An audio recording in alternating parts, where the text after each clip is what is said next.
E ajuntaram-se a ele os fariseus, e alguns dos escribas que tinham vindo de Jerusalém.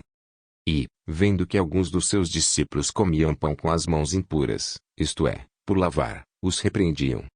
Porque os fariseus, e todos os judeus, conservando a tradição dos antigos, não comem sem lavar as mãos muitas vezes. E, quando voltam do mercado, se não se lavarem, não comem. E muitas outras coisas há que receberam para observar, como lavar os copos, e os jarros, e os vasos de metal e as camas. Depois perguntaram-lhe os fariseus e os escribas, por que não andam os teus discípulos conforme a tradição dos antigos, mas comem o pão com as mãos por lavar? E ele, respondendo, disse-lhes, bem profetizou Isaías acerca de vós, hipócritas, como está escrito: este povo honra-me com os lábios, mas o seu coração está longe de mim. Em vão, porém, me honram, ensinando doutrinas que são mandamentos de homens. Porque, deixando o mandamento de Deus, retendes a tradição dos homens, como o lavar dos jarros e dos copos, e fazeis muitas outras coisas semelhantes a estas. E dizia-lhes, bem invalidais o mandamento de Deus para guardardes a vossa tradição. Porque Moisés disse, honra teu pai e a tua mãe, e quem maldisser, ou o pai ou a mãe, certamente morrerá. Vós, porém, dizeis, se um homem disser ao pai ou à mãe, aquilo que poderias aproveitar de mim é Corbã, isto é, oferta ao Senhor. Nada mais lhe deixais fazer por seu pai ou por sua mãe. Invalidando assim a palavra de Deus pela vossa tradição, que vós ordenastes. E muitas coisas fazeis semelhantes a estas.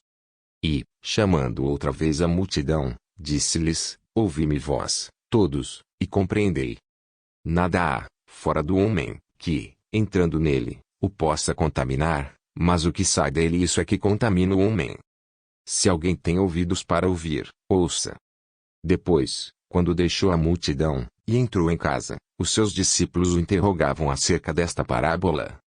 E ele disse-lhes, assim também vós estáis sem entendimento. Não compreendeis que tudo o que de fora entra no homem não pode contaminar. Porque não entra no seu coração, mas no ventre, e é lançado fora, ficando puras todas as comidas. E dizia, o que sai do homem isso contamina o homem.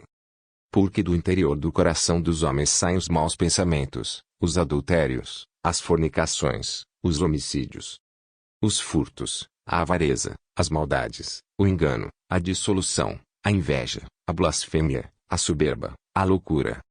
Todos estes males procedem de dentro e contaminam o homem.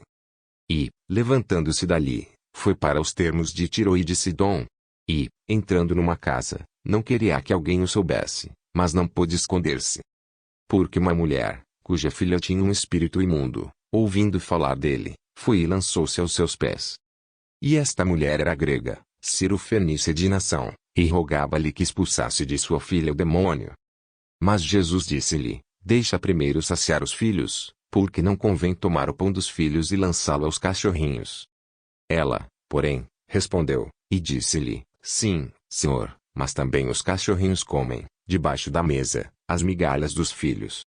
Então ele disse-lhe, por essa palavra, vai, o demônio já saiu de tua filha.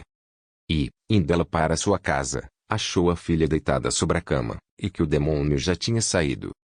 E ele, tornando a sair dos termos de Tiro e de Sidom, foi até a mar da Galileia, pelos confins de Decápolis. E trouxeram-lhe um surdo, que falava dificilmente, e rogaram-lhe que pusesse a mão sobre ele. E, tirando-o à parte, de entre a multidão, pôs-lhe os dedos nos ouvidos, e, cuspindo, tocou-lhe na língua.